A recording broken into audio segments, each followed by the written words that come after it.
नमस्कार मित्रांनो, मी ओम पवार. मित्रांनो, महाराष्ट्र सरकारच्या सर्व प्रकारच्या जे काही एस टी बसेस आहेत, त्यांचं जे काही तिकीट आहे ते तुम्ही ऑनलाईन बुक करू शकता.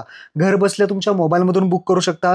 म्हणजे तुम्ही गर्दीमध्ये तुम्हाला जायची गरज नाही. घर बसल्या ऑनलाईन तिकीट बुक करायचं आणि निवांत बसून तुम्ही कुठेही प्रवास करू शकता. आता ऑनलाईन तुमच्या मोबाईलमधून घर बसल्या कसं तिकीट बुक करायचं या व्हिडिओमध्ये पाहणार आहे. तर व्हिडिओ नक्की शेवटपर्यंत पहा. चॅनलवरती पहिल्यांदा आला असाल चॅनलला सबस्क्राईब करून ठेवा. तर चला मित्रांनो, व्हिडिओ सुरू करूयात.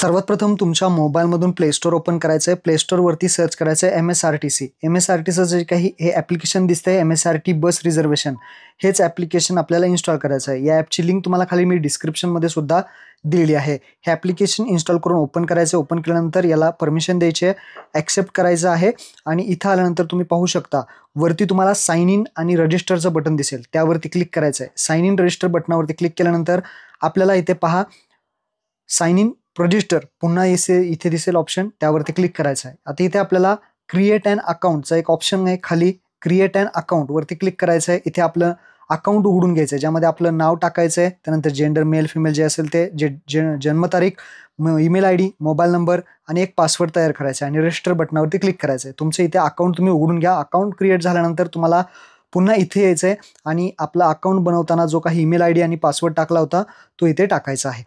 फॉरगॉट करायचं असेल तर फॉरगॉट पासवर्ड सुद्धा करू शकता. ईमेल ID आणि पासवर्ड इथे टाकून लॉग इन बटनावरती क्लिक करायचं आहे. आपलं इथे लॉग इन अशा पद्धतीने झालेलं आहे. तर अकाउंट उघडून आपलं इथे लॉग इन करून घ्या. लॉग इन केल्यानंतर अशा पद्धतीने इंटरफेस तुम्हाला दिसेल. पाठीमागे यायचं आहे. आता होम पेजवरती अशा पद्धतीने वरती तुमचं नाव दिसेल आणि खाली आपल्याला आता सोर्स कुठ्यापासून कुठपर्यंत आपल्याला जायचं आहे. तर सोर्स आपल्याला निवडायचा आहे. ज्या गावामधून तुम्ही बसणार आहात, ज्या शहरामधून तुम्ही बसणार आहात, त्या शहराचं नाव इथे टाकायचं आहे, गावाचं नाव इथे टाकायचं आहे आणि ते सिलेक्ट करायचं आहे. त्यानंतर डेस्टिनेशन आपल्याला कुठपर्यंत जायचं आहे, आपल्याला जिथे तुम्हाला उतरायचं आहे, जिथपर्यंत तुम्हाला जायचं आहे ते इथे आपल्याला डेस्टिनेशन टाकायचं आहे. समजा मला इथे जायचं आहे बोरवलीला, तर मी बोरवली इथे सिलेक्ट केलं. हे 2 लोकेशन सिलेक्ट केल्यानंतर तुम्हाला खाली तारीख विचारेल, कोणत्या तारखेला तुम्हाला जायचं आहे, आज जायचं आहे, उद्या जायचं आहे, परवा जायचं आहे, जी काही तारीख आहे ती तुम्ही इथे कॅलेंडरनुसार सिलेक्ट करायची आहे. ती तारीख तुम्ही इथे सिलेक्ट करू शकता. जेव्हा जायचं आहे तारीख सिलेक्ट केल्यानंतर इथे तुम्हाला खाली चेक अवेलेबिलिटीचा ऑप्शन दिसेल. बस शोधा हा पर्याय दिसेल. जी तारीख आहे ती सिलेक्ट करा. डेस्टिनेशन झालं, सोर्स झालं, तारीख झाली. आता चेक अवेलेबिलिटी या बटनावरती क्लिक करायचं आहे. चेक अवेलेबिलिटी बटनावरती क्लिक केल्यानंतर तुम्हाला इथे बसेस दाखवले जातील, भरपूर बसेस दिसतील, कुठपर्यंत कुठे जाणार आहेत ते सगळे दिसतील, किती टायमिंगला दिसणार, डिपार्ट टायमिंग दिसेल, किती तासाने पोहोचणार आहेत ते दिसेल, बस टाईप कुठली आहे, बस ती पण दिसेल. सगळी माहिती तुम्हाला इथे दाखवली जाईल. ती इथे सगळी चेक करायची आहे. टायमिंगनुसार एक तुम्ही कोणतंही टायमिंग इथे सिलेक्ट करा. जे काही टायमिंग तुम्हाला आवडेल ते इथे त्या बॉक्सवरती तुम्हाला क्लिक करायचं आहे. अवेलेबल सीट्स पण तुम्हाला दाखवले जातील. त्यानंतर आता बोर्डिंग, आता तुम्ही कुठून बसणार आहात एवढी तुम्हाला दाखवले जातील. जे काही सोर्स आहेत, आता तुमच्या गावाचं नाव तुम्हाला इथे सिलेक्ट करायचं आहे, कुठून बसणार आहात. त्यानंतर अलाइटिंग म्हणजे कुठे उतरणार आहात, कोणत्या स्टॉपला तुम्हाला उतरायचं आहे. तर हे भरपूर स्टॉप तुम्हाला दिसतील. इथे तुम्हाला जिथे उतरायचं आहे तो स्टॉप तुम्हाला इथे निवडायचा आहे. त्यानंतर इथे पाहू शकता आता बसचे दाखवले जातील, म्हणजे तिथे लोक कशा पद्धतीने कलर वाईज तुम्हाला दाखवलं जाईल. ज्यामध्ये लेडीजसाठी पिंक कलरमध्ये आहे, बुक झालेले असतील तर ते ब्ल्यू कलरमध्ये आहेत. सिनियर सिटीजनसाठी जे काही कलर आहेत ते तुम्हाला दाखवले जाईल. रेड कलर सुद्धा आहे. तर कोणकोणत्या कलरसाठी कुठल्या आहेत ते तुम्ही इथे चेक करून घ्या, इथे तुम्हाला दिसतील. त्यानंतर आता जे बुक करायचे लेडीजसाठी असेल ते लेडीजसाठी सिलेक्ट करू शकता. त्यानंतर जनरल असेल तर जनरलसाठी व्हाईट कलरचं आहे, तर जनरल कोणीही ते सिलेक्ट करू शकतो. मी आता एक बुक करतो, इथे सिलेक्ट केली. सिलेक्ट केल्यानंतर आता तुम्हाला इथे विचारले तुमचं नाव, जे काही सीट असेल ते तुम्ही व्यवस्थित इथे सिलेक्ट करा. सीट व्यवस्थित सिलेक्ट केल्यानंतर तुमचं नाव इथे टाकायला विचारेल. त्यानंतर जेंडर मेल फिमेल जे काही असेल ते इथे सिलेक्ट करायचं आहे. त्यानंतर वय किती आहे तुमचं ते इथे टाकायचं आहे.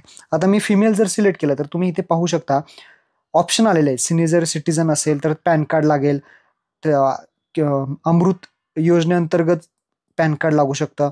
त्यानंतर सिनियर सिटीजनसाठी महिलांसाठी पहा महिला सन्मान निधी योजना आहे, म्हणजे हाफ तिकीट सुद्धा तुम्हाला इथूनच काढता येऊ शकतं. म्हणजे पूर्ण तिकीट भरायची गरज नाही. महिला सन्मान निधी योजना इथे ऑप्शन निवडून तुम्हाला तिकीट हाफ लागेल. तर अशा पद्धतीने सुद्धा महिलांचं तिकीट सुद्धा तुम्ही इथूनच बुक करू शकता. गर्दीमध्ये सुद्धा तुम्हाला तेवढंच तिकीट द्यायचं आहे आणि असं इथून सुद्धा निवांत बसून सुद्धा तेवढंच तिकीट द्यायचं. तर बुक करायचं ऑनलाईन पद्धतीने सगळी माहिती टाका, खाली मोबाईल नंबर टाका आणि खाली पे बटनावरती क्लिक करा. त्यानंतर खाली इथे सगळी माहिती येईल, इथे सगळे पेमेंट दाखवलं जाईल. प्रोसीड टू पे बटनावरती खाली तुम्हाला क्लिक करायचं आहे.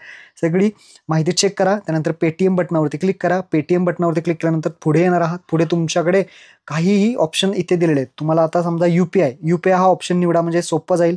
UPI हा ऑप्शन निवडल्यानंतर तुम्हाला गुगल पे, फोनपे, पेटीएम असे ऑप्शन तुम्हाला दिसतील. तर तुम्ही हे यापैकी एक कोणता, मी फोनपे निवडतो आणि खाली प्रोसीड बटनावरती क्लिक करतो. तर मी फोनपेमधून इथे पेमेंट करून घेतो. इथे पेमेंट झालेलं आहे. तर अशा पद्धतीने आपलं तिकीट जे आहे ते बुक झालेलं आहे. तर हे अशा पद्धतीने तुम्ही कोणतंही तिकीट बुक करू शकता. आणि ह्याचं डाउनलोड करण्यासाठी इथं वरती PDFचा ऑप्शन आहे पहा.